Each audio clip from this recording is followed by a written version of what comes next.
नमस्कार प्यारे विद्यार्थियों, महात्मा गांधी पीजी कॉलेज की ऑनलाइन कक्षाओं में आप सभी का स्वागत है। हम पढ़ रहे थे बीए द्वितीय वर्ष के अंतर्गत जो परीक्षा की दृष्टि से हमारे इम्पोर्टेंट पद हैं उनके बारे में विस्तार से अध्ययन कर रहे थे। और विगत कक्षाओं में हमने 5 कक्षाओं तक देव जो कवि है उसकी प्रमुख रचनाओं को पढ़ लिया था। आइए हम देवदत्त द्विवेदी की अन्य रचनाओं के बारे में, अन्य पदों के बारे में विस्तार से पढ़ते हैं। कल हमारा जो देव में से पद हुआ था, अगर हम उसकी चर्चा करें तो देव में हमने 3 पदों के बारे में विस्तार से अध्ययन कर लिया था। आज हम देवदत्त द्विवेदी के चौथे पद के बारे में विस्तार से अध्ययन करेंगे। देखिए, कवि 3 देवदत्त द्विवेदी, देवदत्त द्विवेदी, जिनको हम देव के नाम से जानते हैं। और ये रीतिकाल की रीतिबद्ध काव्यधारा के प्रमुख कवि हैं। रीतिबद्ध काव्यधारा के कवि हैं। इनके हम 3 पदों के बारे में विस्तार से पढ़ चुके हैं। आज हम चौथे पद के बारे में विस्तार से अध्ययन करेंगे। आशा करता हूँ आप सबको समझ में आए होंगे। देखिए, चौथा जो महत्वपूर्ण पद है इसमें हमारा वो है गंग तरंगिणी। गंग तरंगिणी बीच विरंगिणी, बीच बरंगिणी,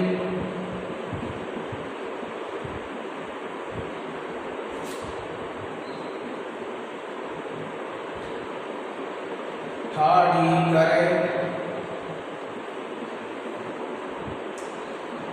जपू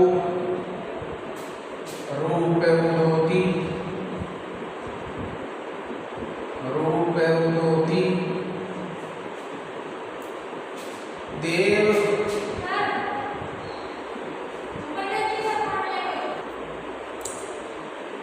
रूप उदोती, देव दिवाकर की किरणें, दिवाकर की किरणें,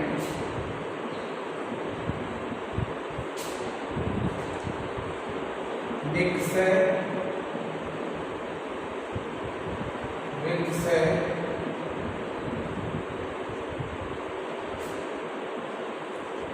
मुख पंकज ज्योति,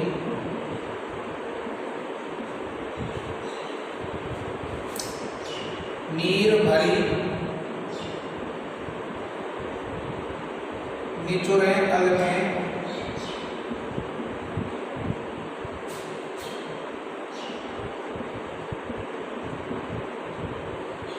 छोटी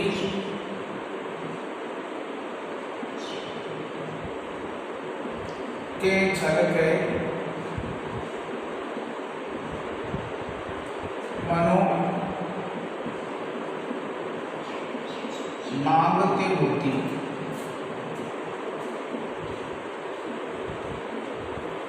मांगती होती,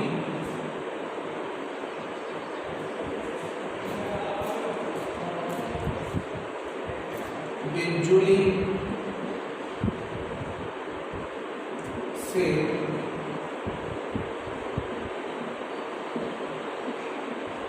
छलके लपटे कण,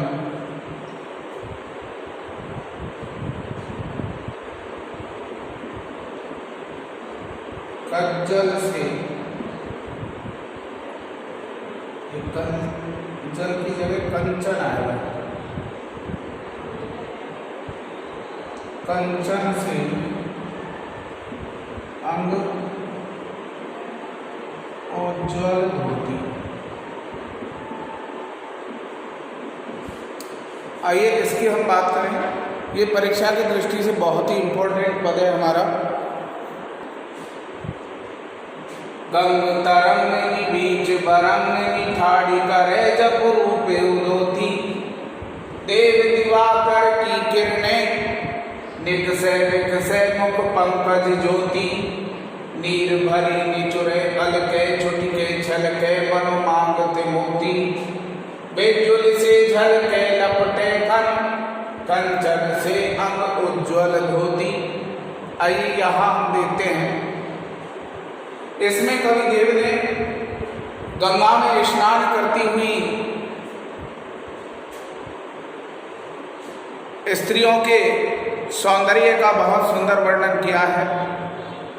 और अगर हम बात करें तो सप्रसंग व्याख्या के अंतर्गत हम सबसे पहले संदर्भ लिखते हैं, और संदर्भ में हम इसमें लिखेंगे कि प्रस्तुत पद्यांश रीतिकाल की रीतिबद्ध काव्यधारा के प्रमुख कवि देव दत्त द्विवेदी द्वारा रचित है।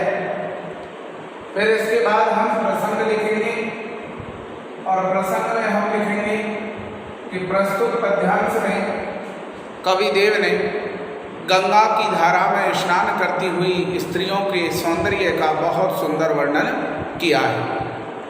ठीक है, इस तरीके से हम इसका प्रसंग लिखेंगे, और उसके बाद व्याख्या लिखने का वक्त आता है, और व्याख्या में हम प्यारे विद्यार्थियों इसका अर्थ लिखेंगे। तो गंग तरंगिनी का मतलब हो गया गंगा की तरंगों के बीच यानी बीच में, विरंगिनी मानी सुंदर स्वरूप वाली, सुंदर रंग वाली जो स्त्री है वो क्या करे, ठाड़ी करे, खड़ी होकर के जाप कर रही है, ध्यान कर रही है ईश्वर का रूप उदोती। और उसका जो रूप है, उसका जो सौंदर्य है वो बहुत ही सुंदर दिखाई दे रहा है, प्रकाशमान प्रतीत हो रहा है। देव दिवाकर की किरणें, देव कवि देव कहते हैं कि दिवाकर यानी सूर्य की किरणें यानी किरणें जब उस स्त्री के सुंदर शरीर पर गिरती हैं तो ऐसा प्रतीत होता है निकसे विकसे मुख पंकज ज्योति, कि मानो उसका जब उसके शरीर पर सूर्य की प्रातःकालीन किरणें गिरती हैं तो उसका जो कमल के समान कमल रूपी जो मुख है वह अत्यधिक ज्योति के साथ प्रकाशमान होने लगता है। नीर भरी निचुरे अलके, और जब वह स्नान करके डुबकी लगा करके खड़ी होती है तो उसके अलकों में, केशों में जो जल भरा हुआ है वो टपकता है, तो ऐसा प्रतीत होता है मानो उसकी मांग से मोती झड़ रहे हो। बिजुल से झलके लपटे कण, और जो उसके शरीर पर जल के कण लगे हुए हैं वे बिजली के समान चमकते हैं, और उसके स्वर्णिम शरीर पर, कंचन मतलब सोना, उसके स्वर्णिम शरीर पर जो उसने सफेद रंग की साड़ी धारण कर रखी है, धोती धारण कर रखी है, वह बहुत ही सुंदर प्रतीत होती है, वह बहुत ही अच्छी प्रतीत होती है। एक बार पुनः सुने। गंग तरंगिनी बीच बिरंगिनी ठाड़ी करे जप रूपे उदोती। देव दिवाकर की किरणें निकसे विकसे मुख पंकज ज्योति। नीर भरी निचुरे अलके छुटके छलके मनो मांगते मोती। बिजुल से झलके लपटे कंचन से अंग उज्ज्वल धोती। कवि देव गंगा की धारा में स्नान करती हुई स्त्रियों के सौंदर्य का वर्णन करते हुए कहते हैं कि गंगा की धारा में खड़े होकर के, गंगा की धारा में स्नान कर रही जो सुंदरियां हैं वे जब खड़े होकर के परमात्मा का ध्यान करती हैं, ईश्वर का ध्यान करती हैं, तो उनका रूप सौंदर्य बहुत ही अच्छा प्रतीत होता है, सुंदर प्रतीत होता है। जब स्त्रियों के सुंदर शरीर पर सूर्य की किरणें प्रकाशित होती हैं, गिरती हैं, तो उनका कमल रूपी मुख ज्योति के समान विकसित होने लगता है, प्रकाशित होने लगता है। उन स्त्रियों के केशों में, अलकों में जो जल की मात्रा भरी हुई है, वह जब टपकती है तो ऐसा प्रतीत होता है मानो उन स्त्रियों के मांग से मोती झड़ रहे हों,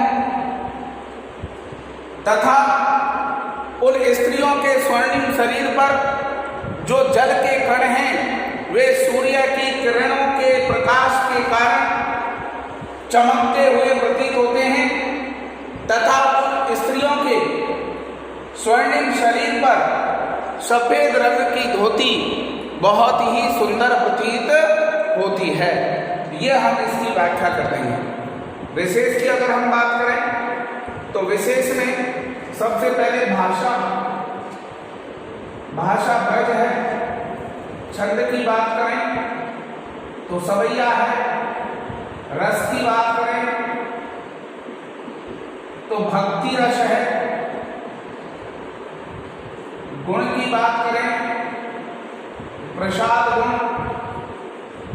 रीति की बात करें तो पांचाली रीति है। और एक चीज हम इसमें ये लिख सकते हैं कि पद्यांश में गंगा की धारा में स्नान करती हुई और ध्यान करती हुई स्त्रियों के सुंदर स्वरूप का वर्णन किया है। अलंकार की बात करें तो अलंकार में अनुप्रास है। इसके अलावा उपमा है, इसके अलावा रूपक है। ये तीनों इसमें क्या है? अलंकार है। यहां तक की बात समझ में आई होगी। आप स्क्रीनशॉट ले लीजिए। आगे हम नेक्स्ट पद की बात करते हैं। नेक्स्ट जो पद है हमारा, अगर हम उसकी बात करें तो देखिए, दारिद्र्यं फलना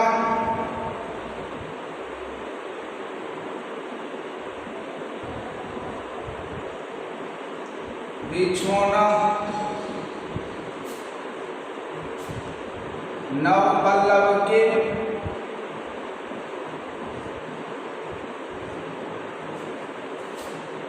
सोमानंद जी मोला सोए।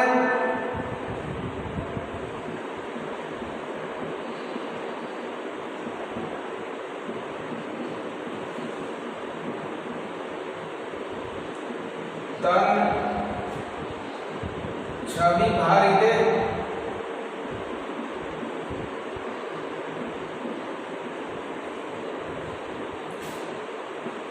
पावा में झुलावे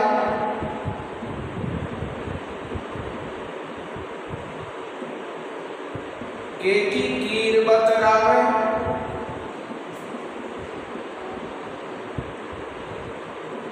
देव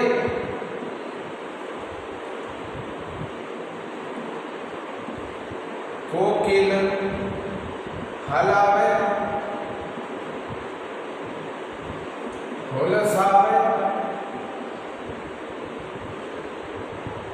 करताड़ी दे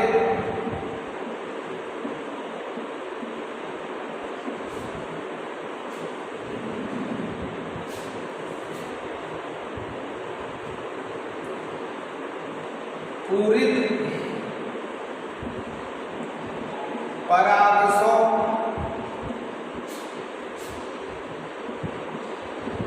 उतारा करे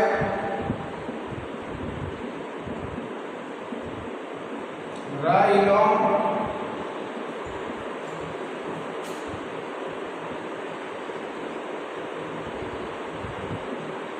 कुंदकली नायिका लतान से सारिदे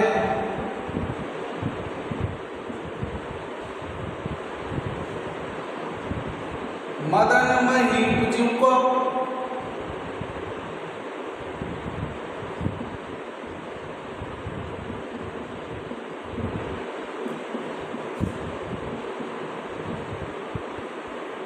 बालक बसंत ताई,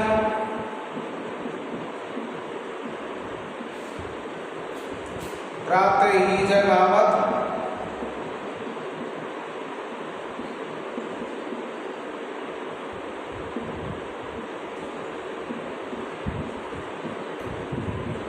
गुलाब चटकारी दे।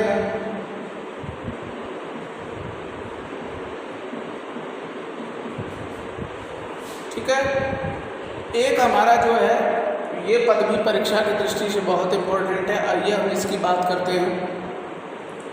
डार पालना बिछोना ना पल्लव के सुमन झिंगोला सोए तर चांदी भारी दे, पवन झुलावे के कीर बतरावे देव कोकिल हलावे हुल सावे कर तारी दे, पूरित बराग सो तारा करे राइलोन, कुंद काली नाई काला तान सिर सारी दे, मदन मही को बालक बसंत ताई, प्रातः ही जगावते गुलाब चटकारी दे। यहाँ पर कवि देव ने बसंत ऋतु का कामदेव के शिशु के रूप में वर्णन किया है। तो पूरी तरह रूपक अलंकार का इसमें भरपूर प्रयोग है। डार द्रुम, डार का मतलब डालियां, द्रुम यानी वृक्षों की पालना, यानी वृक्षों की बसंत ऋतु में जो वृक्षों की डालियां हैं वे उस बसंत रूपी बालक का क्या है, पालना है। उन डालियों पर जो नए पत्ते हैं वो उसके बिछोना है। प्रकृति में चारों ओर जो पुष्प खिले हुए हैं वे उस बसंत रूपी बालक के झिंगोला यानी झबला है, जो उसके शरीर पर बहुत ही सुंदर दिखाई देता है। पवन झुलावे, हवा उस बसंत रूपी बालक को झूला झुला रही है। केकी कीर बतरावे, मोर और तोता उससे बातें कर रहे हैं। मोर और तोता उससे क्या कर रहे हैं, बातें कर रहे हैं। और कोकिल हिलावे, कोयल उसको हिला हिला करके हुलसावे यानी प्रसन्न कर रही है, हिला हिलाकर ताली बजा बजा करके उसे प्रसन्न करने का प्रयास कर रही है। पूरित पराग सो तारा करे राइलोन, कुंद काली नाई काला तान सिर सारी दे, मदन मही मुझको बालक बसंत ताई, प्रातः ही जगावत गुलाब चटकारी दे। और पूरित पराग अर्थात पूरी तरह सुगंध कणों से भरी हुई जो लता रूपी नायिका है वह अपने पूरित पराग सो तारा करे राइलोन, कुंद कली नायिका, कमल की कली रूपी नायिका लता रूपी साड़ी ओढ़ करके और सुगंध कण रूपी राई और नमक से उस बालक बसंत की क्या उतार रही है, नजर उतार रही है। मदन मही मुझको बालक बसंत ताई, प्रातः ही जगावते गुलाब चटकारी दे। और राजा कामदेव जी का जो शिशु है जिसका नाम बसंत है, उसे प्रातः काल के समय गुलाब चुटकी बजा बजा करके क्या कर रहा है, जगा रहा है। तो सबसे पहली बात तो सप्रसंग वाक्य जब हम करेंगे तो उसमें संदर्भ लिखेंगे, और संदर्भ में आप सबको जो लिखना है वो मैं बता चुका हूं क्या लिखना है। इसमें संदर्भ में आपको लिखना है कि प्रस्तुत पद्यांश रीतिकाल की रीति पद्य काव्यधारा के प्रमुख कवि देव द्वारा रचित है। फिर इसके बाद हम प्रसंग लिखेंगे और प्रसंग में लिखेंगे प्रस्तुत पद्यांश में कवि देव ने बसंत ऋतु को राजा कामदेव के शिशु के रूप में वर्णित किया है। फिर हम इसके बाद व्याख्या लिखेंगे और व्याख्या में क्या लिखना है वो आप देखिए। हम लिखेंगे कवि देव बसंत ऋतु का कामदेव के शिशु के रूप में वर्णन करते हुए कहते हैं कि वृक्षों की डालियां उस बसंत रूपी बालक का पलना है तथा उन वृक्षों पर लगे हुए नए पत्ते उसके सुंदर बिछौना हैं, और प्रकृति में चारों ओर जो सुंदर पुष्प खिले हुए हैं, उन्हें देख करके ऐसा लगता है मानो उस बसंत रूपी बालक ने अपने शरीर